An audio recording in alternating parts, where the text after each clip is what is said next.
Hi, I'm Anthony O'Flynn, and as we head into spring here in the Southern Hemisphere, I can see that the events around the world are now intensifying, and so what I refer to as the convergence of events at a global level is starting to intensify very rapidly. And at the same time, we start to see the interconnected nature of these events and also observing things at the level of causality of cause and effect.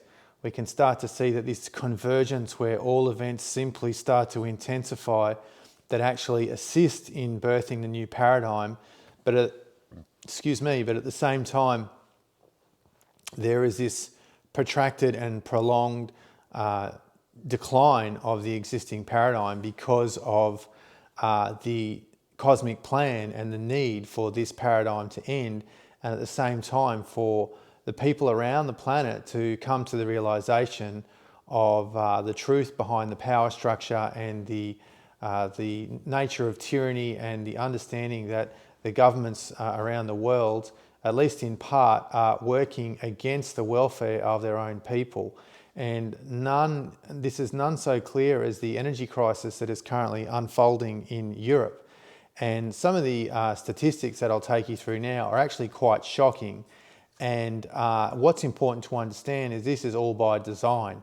This is all an engineered conflict with engineered outcomes, which everything is completely stage managed to create this problem, reaction, solution, Hegelian dialect, to simply produce the outcome that the globalists are looking for, to produce the necessary crisis in order to produce a necessary solution, which is never ever of benefit to the people. And it's quite staggering the number of people who are going along and actually assisting the support of this global tyranny, which goes way beyond the politicians, way beyond the media, but particularly the people behind the scenes, including the bureaucrats and the people who have these the roles, even in NGOs, transnational organisations, that are either completely oblivious to their role in introducing and sustaining this tyranny, or partly understanding it. But what we're seeing so far is a lack of a crisis of consciousness of these people to actually come forward and start to blow the whistle on what's the real plans and what's the real engineered crisis, the goals of these crises, what they're trying to produce. Now we're starting to see the beginning of this very, very slightly in terms of the pandemic, with some doctors starting to speak out, and of course the ones that are immediately cancelled or really start to get a lot of flack from the institutions, and that's why so few are doing it, because of the outcomes. And that's basically targeting these individuals very clearly right from the start to see the consequences and show the consequences for everybody else. Ultimately, this will change, but because of the nature of what's occurring in terms of the pandemic, it's actually going to have an acceleration of the decline of the current paradigm, because as the world wakes up to what's actually occurred, to what parents have done to their children, to what colleagues have enforced it on other colleagues, that corporations have enforced on their employees, that governments have enforced on their employees, or coerced. Force is probably not the right word, but ultimately in their view they'll say that people have chosen this, is that the outcome will be the following: a complete distrust of the medical fraternity permanently, probably the one that will suffer the most actually.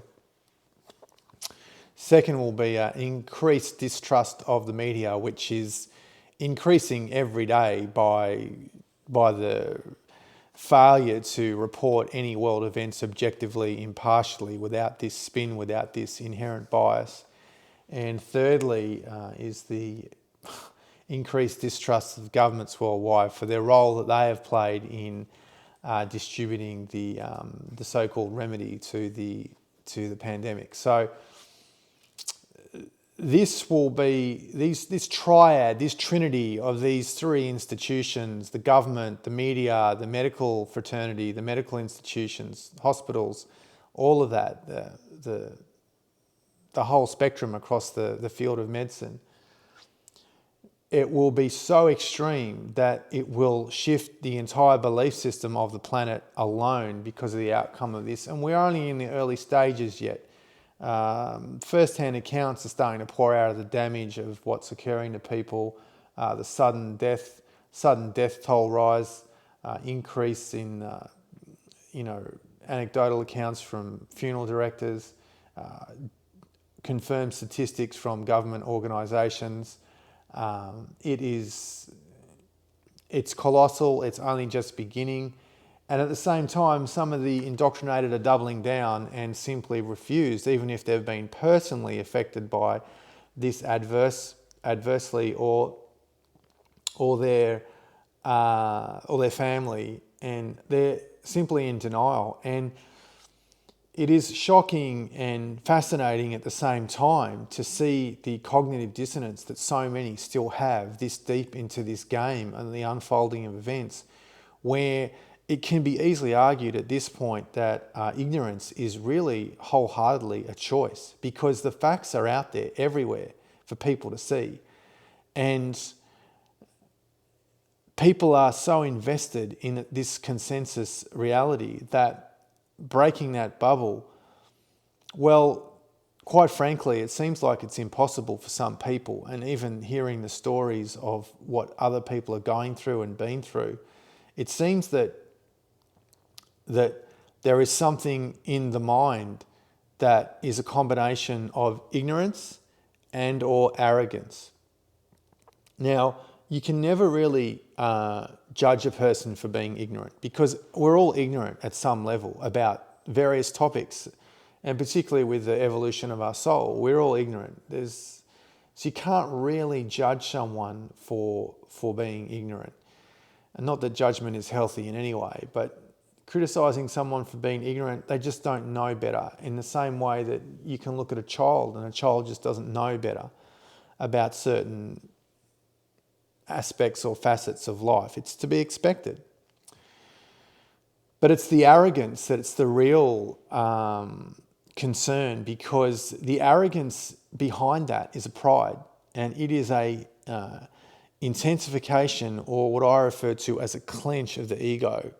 This word clench is quite powerful and emotive, because it brings with it the idea that a person is so invested in a certain reality that they refuse to see the truth. And the truth doesn't need defending. The truth doesn't need spin. The truth doesn't need coercion. The truth doesn't need manipulation. The truth doesn't need pressure. It doesn't need social pressure. It doesn't need virtue signaling.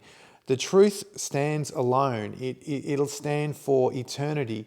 It is something that is rock solid, and it is one of the founding principles of reality itself. And that is why all these lies, all this propaganda, all this manipulation, all this mind control, all this indoctrination, it cannot endure, because it is based on a false premise to start with. So for this reason, the breakdown of the constructed paradigm around the belief systems of this global pandemic cannot ever remain in place, because the foundations of it are not based in truth. And because it's not based in truth, it's not based in reality. And this is the fundamental universal law, and it cannot be escaped, eroded, covered up, camouflaged permanently. And so for this reason, when we look at these principles, the reality is that living a lie or living in the truth is basically, at a deeper level, a relationship to the ego, and how malleable we actually able to are to perhaps reassess our belief systems, our viewpoints, our opinions, to actually integrate it with reality, or live in the dark and stay asleep and stay in this lie. And when we start to look at these principles in this viewpoint, we can only have compassion for those that choose to stay in a lie, because the claim that there is ignorance in regard to this concept or topic, that's fading out now. And in the beginning, it could be argued that this ignorance was overwhelming, and this indoctrination, it really was dominating the psyche of literally billions of people. But as reality becomes stronger, we can start to see that some people, for them, because they are enmeshed and immersed in this darkness, that the light and the truth is too painful to actually see.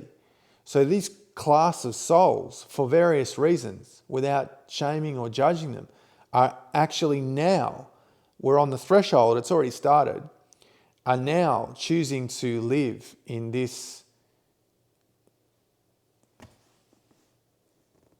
false reality, in this paradigm that is becoming increasingly obsolete.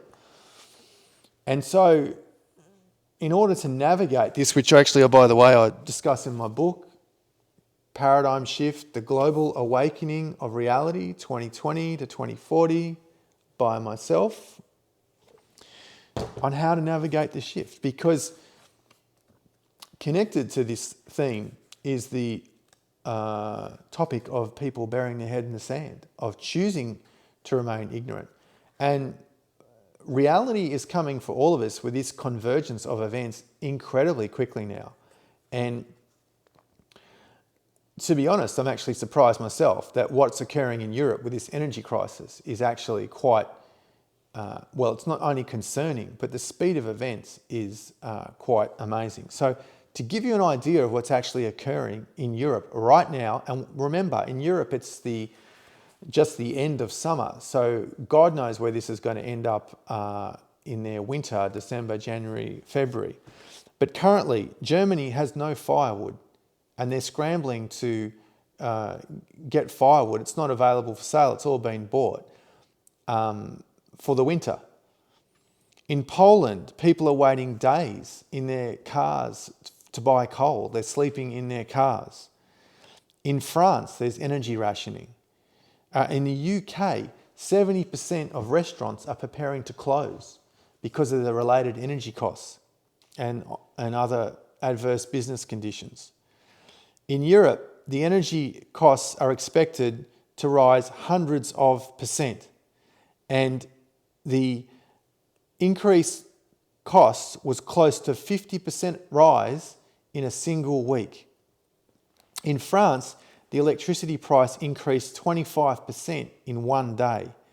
Oil prices have doubled, coal prices have quadrupled, and natural gas is 7 times more expensive than earlier last year.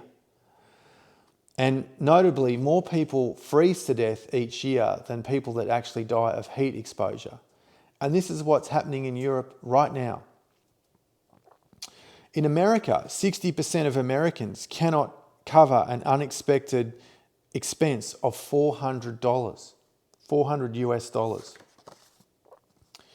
And Europe is imposing sanctions on Russia, which lead to energy shortages.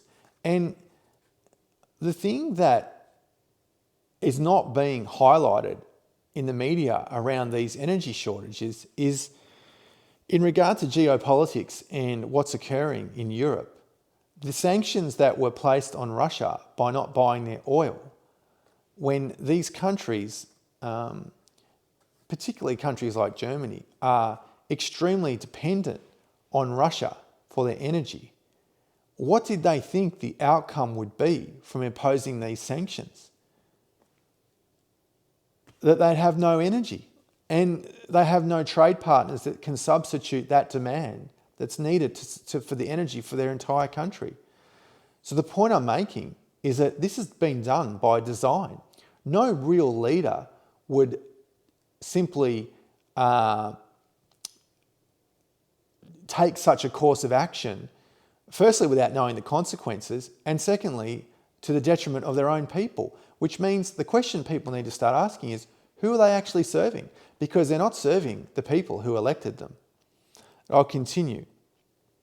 At the same time that this energy crisis is going on in Europe, Russia is actually burning the equivalent of 10 million US dollars every day of natural gas. It's what's called flaring. They can't use it all, they can't sell it, so they're simply just burning it. That's $10 million US every day. And at the same time, countries are giving all this money to Ukraine. And in places like England, The Guardian has reported that governments are preparing for blackouts in January, possibly for days. And the UK has given $2.8 billion to Ukraine. Spain has given 50 million euros to Ukraine. And at the same time, they're running temperature controls on commercial buildings. And the coldest that they can have their aircon is 27 degrees. And in Spain, after 10 p.m, shop windows are not allowed to be lit. And at the same time, they're giving all this money away to Ukraine. In France, illuminated signs are banned in shops from 1 a.m. to 6 a.m. and they've given $2 billion to Ukraine, US. And in the USA, that government has given 10 billion US dollars in military to Ukraine. So you have to ask yourself, what is the real agenda of what's going on here when these governments around the world, including Australia with these foreign handouts to Ukraine, and meanwhile the economic conditions in Australia continue to deteriorate. The Reserve Bank will meet this week and it's expected that the rate rise will go up again. And at the same time in Russia, the ruble has hit a 7-year high in June against the US dollar. So there is all kinds of crises unfolding in Europe, and it's happening very quickly. And in my view, it's happening by design, and that we're simply witnessing the breakdown of the energy supply, which of course will come with a solution in time, which will not be beneficial to the people, which in the short term will cause a lot of financial hardship, a lot of bankruptcies, a lot of businesses will go out of, will close. And the question is, what is this engineered solution coming? Because one of the things that we're dependent on in our society is energy. And we can see that the governments around the world are simply moving to a place of more and more control. And that's why we need to consider, well, how and what methods are the governments around the world looking to control us? For what reason? For what outcome? And what behaviour modification they're hoping to induce? And this extends into food, energy. We can see the medical mafia, the course of action they've taken over the last 3 years. And all these types of, core institutional arrangements that are always continually producing outcomes detrimental to the people. Interest rate rises will go up, will continue to go up, eating away at people's discretionary spending, all these types of topics.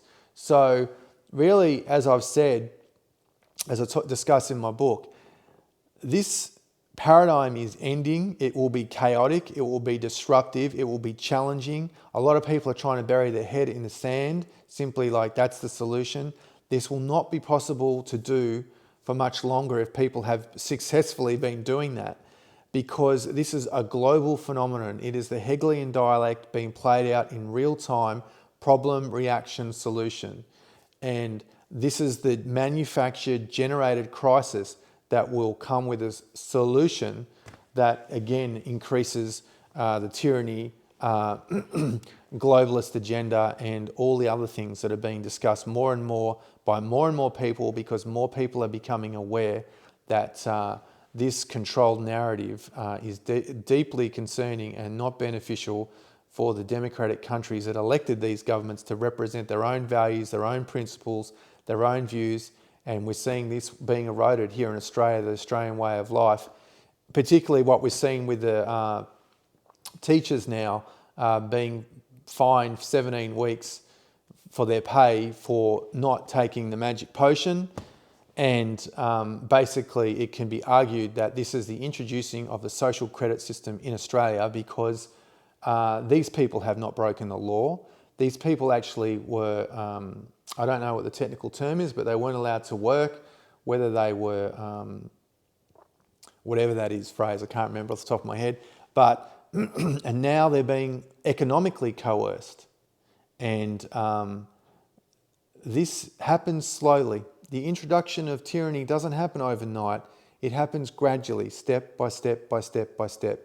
And it's time that we stood together. It's time that we started speaking out about this abuse of office, abuse of power, coercive methods, because if we don't stand together, they'll just pick off different professions, different groups in different ways, simply to comply to this globalist agenda, which is not for the benefit of the people. If you read history and you study what socialism, what communist countries, what they go through, what the people go through, it has all the wonderful promises in the beginning, but it always ends in tears. So this is a time for people to find their voice, to start getting engaged lawfully, legally in the political process, and to start to get out of the way of this storm, but also to stand up and have your voice heard. Thanks very much for watching, as always. Thanks for all the comments, the messages, all the interactions and so on social media. And stay strong, everyone. We'll get through this. We live in epic times.